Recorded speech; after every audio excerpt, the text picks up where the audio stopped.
So here are tips for an effective profile. So just pay attention, take notes on this because it's very important when you're setting up a profile. Keep your profile up to date. Make sure the information on your LinkedIn profile is updated and consistent with the details on your resume/portfolio.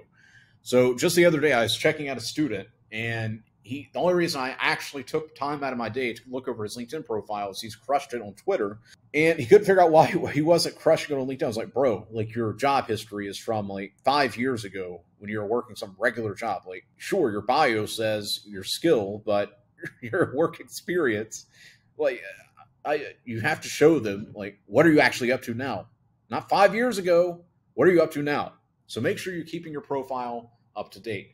And next is adding relevant skills. LinkedIn makes it easy to add skills to your profile page. Examples of skills you might add include problem solving, strong communication, computer software, Think, Microsoft Office, Photoshop, QuickBooks, email marketing, video editing, long-form video editing, short-form video editing, graphic design, web design, AI consultant, AI graphic designer, AI email copywriting, email marketer, sales page copywriter.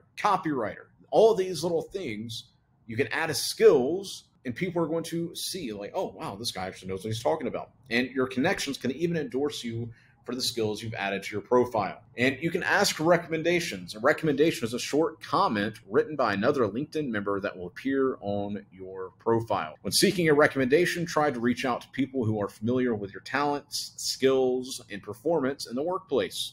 Recommendations and endorsements are a great way to show your expertise and provide feedback about your skills. It is a testimonial that works best on LinkedIn, so don't forget to use it. As I've said since day zero, social proof, aka testimonials, are some of the most important things you can have. Like, obviously you need to be good at the skill, but a testimonial is a perfect example from another person that confirms how great you are. Like, the reason so many people love the freelancing campus is we actually have the most amount of wins. On a day-to-day basis, just the other day, I did a quick tally, and over $890,000 had been generated that day in the campus. So we have some of the most wins, and I can literally show you endless wins every single day of people winning. If I just sat around talking about how, oh, my campus is the best, my campus has the most wins, like, cool, but I actually show it. So connect this when it comes to your actual business.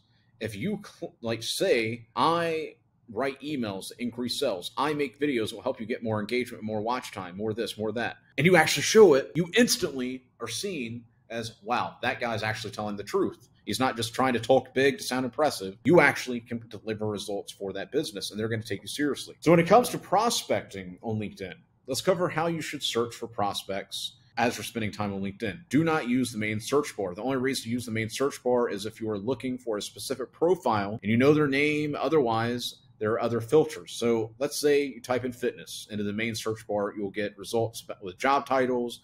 They contain fitness. In general, this is what we are looking for. So profiles in companies that contain the word fitness, this should be relevant. Users where, let's say, one of their skills is listed fitness, it's not relevant. So members whose previous company contains the word fitness is less relevant.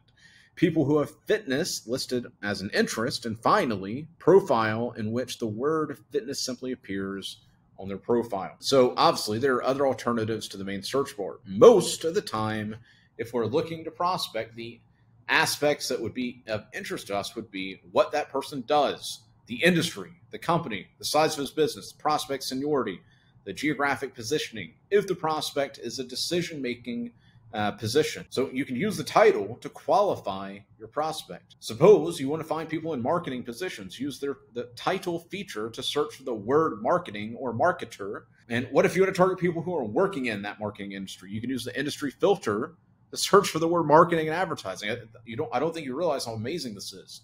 You can actually target people that are actually useful whenever you're doing outreach. So you're not reaching out to some random fitness guru. You're reaching out to people that can actually make a decision on whether you work with this company or not. So you can use the title to qualify your prospect. The size of the company, the seniority of the prospect, and their status as a decision maker are only accessible, obviously, with the sales navigating function. Regardless, the title is much more useful when targeting prospects. So in my opinion, it is even the best qualification tool that you can use in the LinkedIn search. It often replaces the main search bar, which gives too imprecise of a result, and it becomes particularly powerful when using Boolean operators. And with that, expect more LinkedIn modules to come, because we're going to continue expanding as we dominate LinkedIn as a team and continue making this campus the best possible campus for you to come in, pick your skill, start making money, start flipping products if you got to get the cash flow coming in. But we are going to continue enlightening you on everything you need to dominate and master LinkedIn.